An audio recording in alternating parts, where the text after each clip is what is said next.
Então, continuando a nossa discussão, agora a gente precisa observar o seguinte. A gente acabou de ver que quando o Mi resultante é zero, é apolar. Mi resultante diferente de zero, ela é polar, né? Que é exatamente o que está aqui nesse resuminho.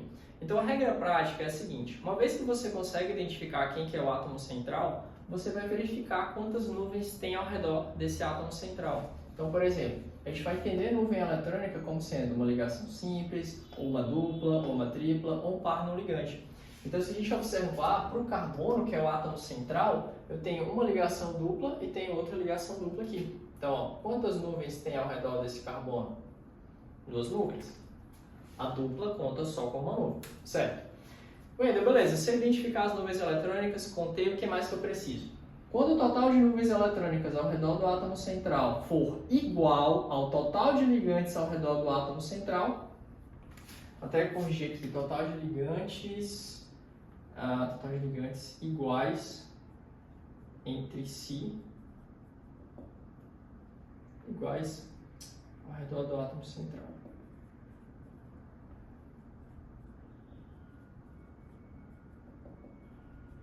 Quando isso aqui for igual a isso, o que vai acontecer? Nossa molécula é apolar. Então, por exemplo, ao redor do carbono tem quantas nuvens? 2. Tem quantos ligantes iguais ao redor do carbono? Pô, tem 2 oxigênios, os dois são iguais entre si. 2 nuvens, 2 ligantes iguais, então eu vou dizer que a nossa molécula é o quê? Apolar.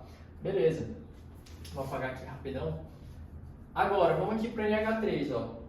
O nitrogênio tem o que ao redor dele? Tem um par não ligante conta como nuvem.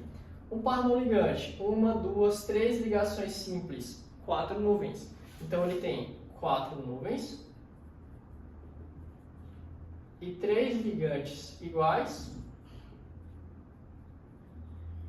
Você percebe que esse número não é igual a esse. Então, quando esse número for diferente desse, aí a nossa molécula é o quê? Polar. Então, essa é uma regra prática que te ajuda bastante, certo? Então, aqui para o SO2, por exemplo, o SO2, o enxofre dá 6A e o oxigênio dá 6A. E aí tu observa que, pô, se os dois são da 6A, pela regra do octeto, eles precisariam compartilhar 2 elétrons, né? Exatamente. Mas se a gente observar, o enxofre, ele está compartilhando 1, 2, 3, 4. Então, se ele tem 6 elétrons e está compartilhando 4, ele está ficando com 10 ao todo, né? Então, isso pode, pode. Por quê? O enxofre, ó, está aqui. Deixa eu observar ele do terceiro período. Normalmente, os ametais que são do terceiro período para baixo, eles conseguem fazer mais ligações do que o necessário, tá? Então, normalmente, quem é do terceiro período para baixo consegue fazer mais ligações do que é necessário. E aí, voltando aqui para o nosso problema, ao redor do enxofre, o que é que eu tenho? Eu tenho uma nuvem, que seria o par não ligante, a dupla e essa outra dupla. Então, eu tenho o quê? 3 nuvens e 2 ligantes. 2 ligantes iguais. Beleza? Esse número não é igual a esse, então a nossa molécula, a gente pode dizer que o Mi resultante é diferente de zero, portanto a nossa molécula é o quê? Polar. Perfeito. Seguindo o mesmo raciocínio, o carbono a gente já sabe que é da família 4A, ó, ele tem 1, 2, 3, 4 elétrons, está compartilhando os 4 ligações simples, ou seja, ao redor desse carbono eu tenho o quê? Eu tenho 4 nuvens. E 3 ligantes iguais, né? 3 ligantes iguais ao redor dele. Então, eu vou dizer que o Mi resultante é diferente de zero. E essa nossa molécula, ela vai ser o quê? Vai ser polar. Perfeito. Deu para revisar bem essa ideia de polaridade. Lembrando, gente, que moléculas diatômicas, certo? Que os átomos são iguais, o Mi resultante é zero. Ou seja, na hora que tu viu uma molécula que só tem 2 átomos e eles são iguais, automaticamente ela é apolar. Por exemplo, gás hidrogênio, gás oxigênio, gás nitrogênio. Ah, eu vi uma molécula diatômica que os átomos são diferentes, HCl, HBr, né? Então todas as moléculas que têm só 2 átomos eles são diferentes. Ela sempre vai ser o quê? Polar. Perfeito. Vou colocar aqui o HF também. Bom, agora que eu já sei identificar a polaridade da molécula, tranquilamente eu consigo dizer o tipo de interação entre essas moléculas, né? Então, se eu tiver moléculas apolares, como é que elas vão interagir entre si? Dipolo induzido. Então, você acabou de ver que o CO2 é uma molécula polar. Então, vamos colocar aqui uma molécula de CO2, vizinha de outra molécula de CO2, vizinha de outra molécula de CO2. E aqui a gente vai colocar esses 3 pontinhos como sendo a interação entre elas. Então a gente acabou de ver que moléculas apolares interagem com o dipolo induzido. Então aqui você vem e coloca, opa, dipolo induzido, perfeito. Viu que a molécula apolar vai ser mesmo, dipolo induzido. Ok, o que eu tenho que ter atenção agora? Tenho que ter cuidado com o dipolo permanente e a ligação de hidrogênio. Por quê? Porque as duas são para moléculas polares, mas você vai conseguir diferenciar tranquilamente uma da outra da seguinte forma. A ligação de hidrogênio, ela precisa desse esqueminha aqui, ó. Você vai olhar se na molécula existe o hidrogênio ligado a algum desses 3 elementos químicos aqui. Então, hidrogênio ligado ao FON. Se tiver isso na tua molécula, já é um forte candidato a que essa molécula interaja com as vizinhas de que forma? Com ligação de hidrogênio.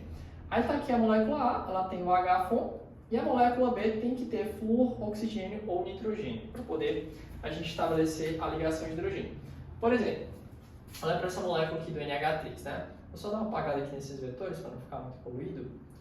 Eu vou apagar isso aqui também, rapidão, porque precisa de um pouquinho de espaço. Então, tu vai olhar, ó, o nitrogênio ligado ao hidrogênio. Então, tá aqui essa molécula, sozinha tem ligação H-FON, ou seja, H ligado a nitrogênio. Agora, vamos colocar outra molécula de NH3 vizinha dela. O que vai acontecer? Aí eu vejo que o hidrogênio dessa molécula aqui, ó, vou colocar aqui de um quadrado, né? E aqui eu vou colocar um triângulo. Não que as moléculas são diferentes, mas só para diferenciar. Aqui é uma molécula, aqui é outra. Então, o hidrogênio dessa molécula interage com o nitrogênio da outra. Então, aqui, ó, é que está a ligação de hidrogênio. Não confunda. NH dentro do quadrado está dentro da molécula. Isso aqui não é ligação de hidrogênio. Ligação de hidrogênio é de uma molécula para outra. O hidrogênio de um interage com o flúor, oxigênio ou nitrogênio da outra. Só lembrar desse esqueminha aqui. Fechou? Então, lembre-se que a gente já tinha dito que o NH3, ó, o Mi resultante, era diferente de zero. Então, a nossa molécula era polar. Aqui, a nossa molécula também é polar. Mas você vê que o SO2 tem esse esqueminha? Não tem. Não tem hidrogênio ligado ao FON, né? Não tem isso. Então, aqui no caso, como a nossa molécula é polar e não tem essa situação da ligação de hidrogênio, né? A gente não tem o hidrogênio ligado ao FON, enfim, vocês entenderam. A gente vai dizer que o tipo de interação, se a gente pegar aqui, por exemplo, duas moléculas de SO2 vizinhas umas da outra, ó, como é que elas vão interagir entre si? Elas vão interagir. Não vai estar aparecendo um 5, foi mal, não é a pressa. Aqui a gente vai dizer que é um dipolo o quê? Permanente, dipolo permanente. Wendel, onde é que eu posso ter outro exemplo de ligação de hidrogênio? Bom, lembra da água, ó. HOH, tá aqui uma moléculazinha, vou colocar outra aqui do ladinho, outra molécula, aí o hidrogênio, eu tenho o hidrogênio ligado diretamente ao oxigênio, né? Então tá aqui, ó, essa parte, a molécula A tem isso. E aí, a molécula vizinha tem oxigênio, ó, esse hidrogênio interage com o oxigênio da outra, tá aqui a ligação de hidrogênio. Aqui, essa molécula, ela é polar, mas não tem o que a gente acabou de falar sobre o hidrogênio, né? Ligado ao FON. Então, aqui a gente vai dizer que o tipo de interação entre duas moléculas dessas seria o quê? Dipolo permanente. Dipolo permanente. Perfeito. Deixa eu ver quantos minutos tem esse vídeo. E, finalmente, a interação íon-dipolo. Interação íon-dipolo, gente, tentem lembrar, principalmente quando você joga compostos iônicos, por exemplo, na água, ocorre o quê? Toda vez que você joga uma base inorgânica ou um sal na água, ocorre o quê? Dissociação. E, deixa eu ver aqui onde é que eu posso escrever. Vou apagar aqui rapidão. Eu tenho, por exemplo, você viu lá um esqueminha desse, NaCl, sólido, aí aparece Na+, aquoso, mais Cl- aquoso. O que acontece? Ó?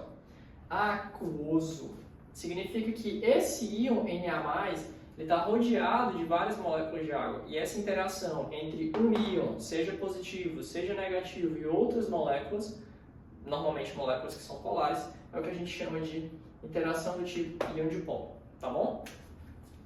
Bom, dito isso, Wendel, tá, então já consigo dizer qual é o tipo de interação. Quais seriam as aplicações disso? Bom, você precisa entender que quanto mais forte for a interação, maior o ponto de fusão e ebulição. Então, por exemplo, se a gente fosse comparar o ponto de ebulição do CO2 e do SO2, qual seria mais fácil de evaporar? O CO2. Por quê? Porque o dipolo induzido, ó, quando a gente analisa a força, olha para essa setinha aqui, ó, aumento da força da interação. Então a gente observa que a mais fraquinha é o dipolo induzido, aí depois vem o dipolo permanente, a ligação de hidrogênio e o dipolo. Então quanto mais forte é a interação entre as moléculas, mais difícil é de uma molécula se desprender da vizinhança. Então, por exemplo, essa molécula do CO2 é muito fácil dela se desprender dessas duas aqui e escapar na forma gasosa. Então, quanto mais fraquinha for a interação, menor o ponto de ebulição. Perfeito. Substâncias com baixo ponto de ebulição evaporam facilmente. Lembrar também sobre essa questão da polaridade, gente, que semelhante dissolve semelhante. Então, por exemplo, se isso aqui é polar e isso aqui é apolar, eles não vão conseguir se misturar direitinho, certo? Então, por exemplo, a água dissolve bem o álcool, certo? Porque álcoois de cadeias pequenininhas, eles vão ser bem dissolvidos em água. Por quê? Porque o álcool pode fazer ligação de hidrogênio, a água pode fazer ligação de hidrogênio, certo? Então, lembrar, gasolina, petróleo é apolar, por isso que quando ocorrem aqueles derramamentos, né, o petróleo fica ali em cima, por quê? Porque ele não consegue se misturar com a água. Então, óleos são apolares, não esqueçam disso. Então, hidrocarbonetos, óleos, todos esses são apolares. Perfeito, então lembra, semelhante dissolve semelhante, polar dissolve polar e apolar dissolve apolar, tá? Então é importante observar isso. Outra coisa, às vezes as questões elas podem trazer esse conhecimento aplicado para os compostos orgânicos, pode cair na tua prova. Então vamos olhar aqui, por exemplo, para a molécula A e para a molécula B. A molécula B só tem 3 carboninhos e uma hidroxila. A molécula A tem 1, 2, 3, 4, 5, 6 carbonos e uma hidroxila. Se perguntar qual delas duas é mais solúvel em água? Bom, para ser solúvel em água, tem que ter pelo menos uma hidroxilazinha aqui, ou algum cara muito eletronegativo, por exemplo, flúor, oxigênio, nitrogênio.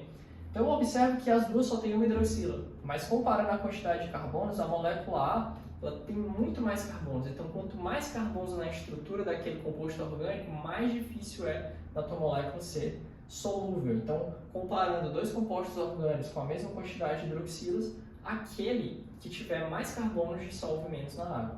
Por isso que B é mais solúvel em água, por possuir menos carbonos. Menos carbonos, mais grupinhos OH, dissolve melhor. Mas, e se a questão perguntasse, ei, mas quem tem maior ponto de ebulição? É o A ou o B? Bom, o A tem maior ponto de ebulição, por quê? Porque tem mais carbonos, tem mais hidrogênios, tem mais massa. Então, quanto mais massa, mais pesado, mais energia eu preciso para fazer essa molécula evaporar. Então, perceba que a gente consegue tirar vários tipos de questões aqui dessa parte que envolve as interações intermoleculares. Eu espero que tenha sido breve e vamos para a próxima.